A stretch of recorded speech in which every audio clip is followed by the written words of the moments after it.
আপনি একই সাথে বলছেন আপনি মাছ মুচমুচে করে ভাজবেন, আবার একই সাথে বলছেন আপনি তেলটা কম দিবেন। আমরা আমাদের জায়গা থেকে কিছু প্রশ্ন করতে চাই। আমরা এটা জানি যে এই বাজেটটি যখন করা হয়েছে একটি বিশেষ পরিস্থিতিতে, সংকটকালীন সময়ে এই বাজেটটি করা হয়েছে। এই সব দিক বিবেচনায় অর্থমন্ত্রীকে কিছু প্রশ্ন করতে চাই বাজেটের কিছু অসঙ্গতি নিয়ে, এবং জনগণ সেটা সিদ্ধান্ত নেবে যে বাজেটটিকে আসলে জনগণের জন্য নিষ্পেষণের হাতিয়ার হিসেবে বিবেচিত হবে নাকি উন্নয়নের অগ্রগতির একটি সোপান হিসেবে বিবেচিত হবে। প্রথম যে অসঙ্গতিটি সেটি হচ্ছে রাজস্ব নিয়ে। মাননীয় স্পিকার, আমরা যদি বাংলাদেশের গত বছরের রাজস্বটি দেখি, লক্ষ্যমাত্রা ছিল 5,03,000 কোটি টাকা।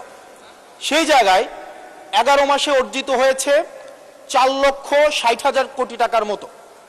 হাতে আছে আর 1 মাস, ধরে নিচ্ছে 48,000 কোটি টাকা সেখান থেকে আমাদের লক্ষ্যমাত্রা অর্জিত হবে।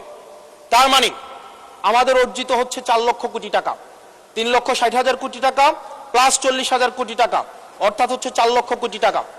মাননীয় স্পিকার, এই বাজেটে রাজস্বের লক্ষ্যমাত্রা নির্ধারণ করা হয়েছে 6,95,000 কোটি টাকা, অর্থাৎ প্রায় 74% লক্ষ্যমাত্রা বৃদ্ধি করা হয়েছে। পৃথিবীর সব দেশে তাবৎ অর্থনৈতিক ব্যবস্থায় বাজেটের যে রাজস্বের যে প্রবৃদ্ধি থাকে সেটি 10 থেকে 12% একটা আইডিয়াল একটা ফিগার।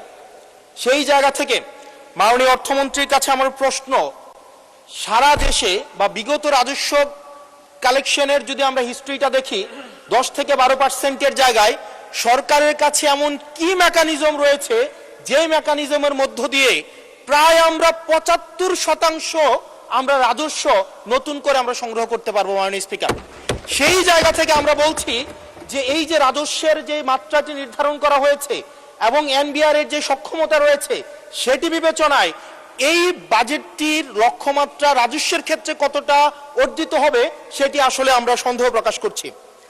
দ্বিতীয়ত, কিছুক্ষণ আগে একজন বলে গেলেন, একজন মাননীয় সংসদ সদস্য, যে আমাদের দেশের ইনভেস্টমেন্ট ফ্রেন্ডলি একটা এনভায়রনমেন্ট ক্রিয়েট করা হয়েছে। মাননীয় স্পিকার, 100 টাকার যদি আমি বাংলাদেশে ব্যবসা করি আমাকে কর্পোরেট ট্যাক্স দিতে হয় 27.5%, অর্থাৎ আমি সেখানে 100 টাকার মধ্যে আমার পকেটে থাকে আর 72.50 টাকা, 72.5 টাকা।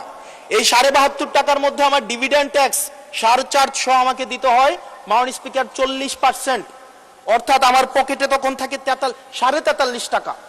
এই 43.5 টাকা আমি 100 টাকা ইনকাম করি, আমার সর্বসাকুল্যে আমার ট্যাক্স চলে যায় 56.5%।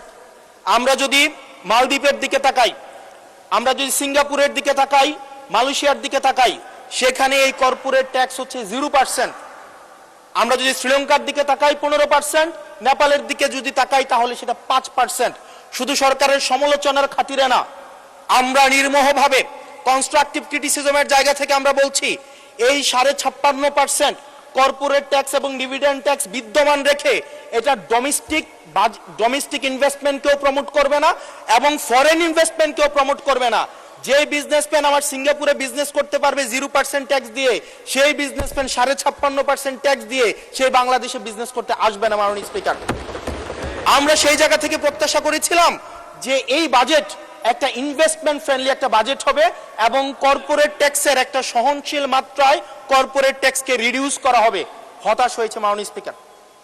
মাননীয় স্পিকার, আমরা যদি পরবর্তী যে অসঙ্গতিটা সেটা হচ্ছে মূল্যস্ফীতি এবং জিডিপির যে লক্ষ্যমাত্রা নির্ধারণ করা হয়েছে, বর্তমানে মূল্যস্ফীতি হচ্ছে 9.4% এবং আমরা যদি খাদ্যপণ্যের মূল্যস্ফীতি ধরতে যাই সেটা 12%-এরও বেশি। এখন এই বাজেটে নির্ধারণ করা হয়েছে মূল্যস্ফীতি সেটা আমাদের 7.5%-এ রিডিউস করা হবে। পৃথিবীর সব দেশে, সব বাজেটে, সব অর্থনৈতিক ব্যবস্থায় মূল্যস্ফীতিকে নিয়ন্ত্রণ করার স্বীকৃত মাধ্যম হচ্ছে দুইটা। একটা হচ্ছে উচ্চ হারে সুদ নির্ধারণ করা অথবা গভর্নমেন্ট এক্সপেন্ডিচার কমিয়ে নিয়ে আসা। আমাদের একটা অর্থ বছরে 1,40,000 কোটি টাকার একটা নির্ভরশীল অর্থনীতি বিদ্যমান রেখে আমরা কিভাবে মূল্যস্ফীতিকে আমরা 7.5%-এ নিয়ে আসব, এই যে স্ববিরোধী যে অবস্থানটা, এই জায়গাটা আমাদের কাছে আসলে মাননীয় স্পিকার স্পষ্ট না। আপনি একই সাথে বলছেন আপনি মাছ মুচমুচে করে ভাজবেন, আবার একই সাথে বলছেন আপনি তেলটা কম দিবেন। এই যে স্ববিরোধী অবস্থানটা, এটা আমাদের সাধারণ মানুষের কাছে এটা স্পষ্ট হতে হবে।